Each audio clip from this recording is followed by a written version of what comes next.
Heippa hei, terve ja moi. Meille tulee aina välillä kyselyjä näistä autotermin lämmittimien ilmansuojakeasioista tai siitä, miten ne letkut liitetään näihin lämmittimiin, ja niissä on semmoisia pieniä komplementtisia asioita. Lähdetään katsomaan hieman, miten tämä homma menee.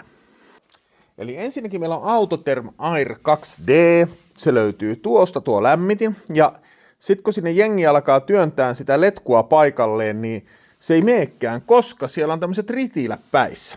Tämä ritilä lähtee tästä ihan pois, kun tämä pyöräytetään, ja silloin se 60-millinen letku meneekin tuohon suoraan. Tähän on saatavalla myös adapteri, mikä vaihtaa tämän naaraaksi tämän liittimen, ja silloin siihen laittaa Y- tai T-haara suoraan päähän. Ja näin nämä lähtee ihan tästä irti, tolleen noin. Autotherm Air 4 sitten onkin semmoinen tilanne, että täällä on vähän pienempi tuo imupää ja vähän suurempi tuo puhalluspää. Ja niihin ei sovi suoraan 90-kymppiset letkut. Siellä on tommonen pieni muovinasta. Ja se lähtee ihan tosta vaikka meisselillä tai linkkuveitteellä pikkusen väännetään noin. Niin tuo lähtee irti.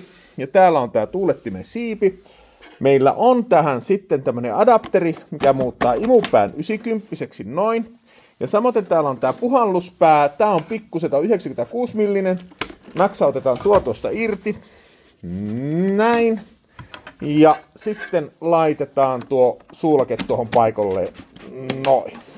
Ja silloin meillä onkin siinä 90 sisäänmeno ja 90 ulostulo. Eli tässä oli tämmöinen lyhyt kuvaus näistä ilmaliitoksista Autotherm Air lämmittimiin.